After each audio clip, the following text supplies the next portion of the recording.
বন্ধুরা আজকে আমি যে তোমাদের মোমোটা শেয়ার করব এটা হচ্ছে তোমার পিঙ্ক কালার। সো এটা উইদাউট ফুড কালার আমি কিভাবে বানিয়েছি পুরো ভিডিও দেখতে থাকো। আর খুবই ইজি স্টেপ, বাড়িতে তোমরা ইজিলি করতে পারবে। আমি যেহেতু মোমোতে কোনো ফুড কালার ইউজ করব না, food colour not good for health. So আমি এখানে নিয়েছি বিটরুট, এটা আমি ছোট ছোট করে কেটে নেব, যেহেতু এটা একটু হার্ড হয়, যাতে মিক্সারে কোনো প্রবলেম না হয় সেই জন্য আমি এটা ভালো করে ছোট ছোট করে কেটে নেব। কেটে নেওয়ার পরে দেখতে পাচ্ছ আমি বেশ ছোট ছোট করে কেটে নিয়েছি, দেন এটা ব্লেন্ডারে মিক্স করে এটা জুস বানিয়ে নেব। এটা আমি স্ট্যান্ডারে অলরেডি সেকে নিয়েছি। তো এবার আমি সামান্য ময়দা নিয়েছি, যেহেতু আমি খুবই কম কোয়ান্টিটিতে করছি আর এটা আমি ফার্স্ট টাইম করছি। তো এবার ভালো করে আমি এখানে জলের বদলে আমি বিটরুটের জুসটা ইউজ করছি, যাতে কালারটা পিঙ্ক আসে।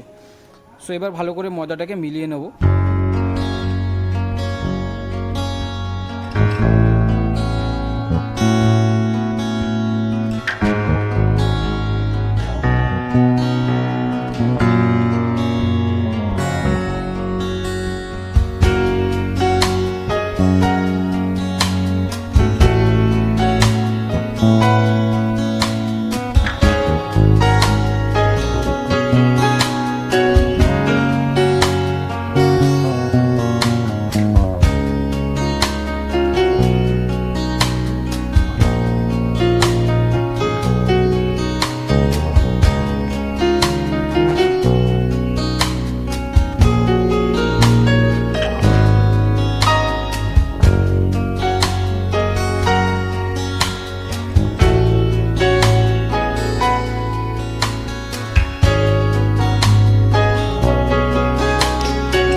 মেক শিওর গাইস ভিডিও তোমাদের ভালো লেগেছে, ভালো লাগলে কমেন্ট বক্সে জানিয়ে দিও আর শেয়ার করে দিও। চ্যানেলটাকে সাবস্ক্রাইব করে দিও।